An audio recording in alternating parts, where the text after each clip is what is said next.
Periyar Maniammai Institute of Science and Technology, Tanjavur. We are the future.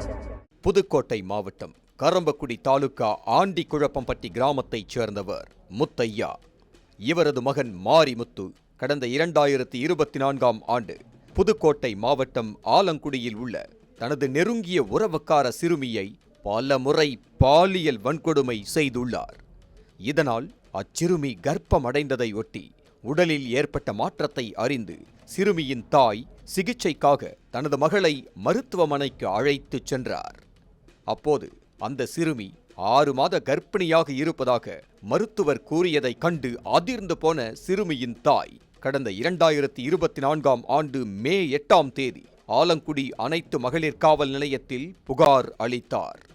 இதனைத் தொடர்ந்து காவல்துறையினர் விசாரணை நடத்தியதில் மாரிமுத்து குற்றவாளி என்பதை கண்டுபிடித்த காவல்துறையினர் அவர் மீது போக்சோ வழக்கு பதிவு செய்து கைது செய்து சிறையில் அடைத்தனர். இந்நிலையில் சிறுமியின் வயிற்றிலிருந்த சிசு தானாகவே இறந்த நிலையில் வெளியேறியதை அடுத்து மாரிமுத்து DNA பரிசோதனைக்கு உட்படுத்தப்பட்டார். இந்த பரிசோதனையில் மாரிமுத்து குற்றவாளி என்பதை அறிவியல் ரீதியாக கண்டுபிடித்த போலீசார் இது சம்பந்தமாக புதுக்கோட்டை போக்சோ நீதிமன்றத்தில் அரசு தரப்பு வழக்கறிஞர் மூலமாக தெரிவித்தனர்.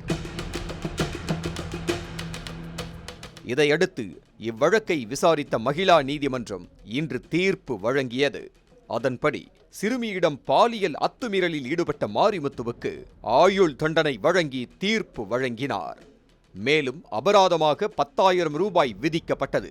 சிறுமியிடம் பாலியல் அத்துமீறலில் ஈடுபட்டதற்கு ஓராண்டு கடுங்காவல் தண்டனையும் 1000 ரூபாய் அபராதமும், சிறுமியை மிரட்டியதாக 2 ஆண்டு கடுங்காவல் தண்டனையும் 2000 ரூபாய் அபராதமும் விதித்தார்.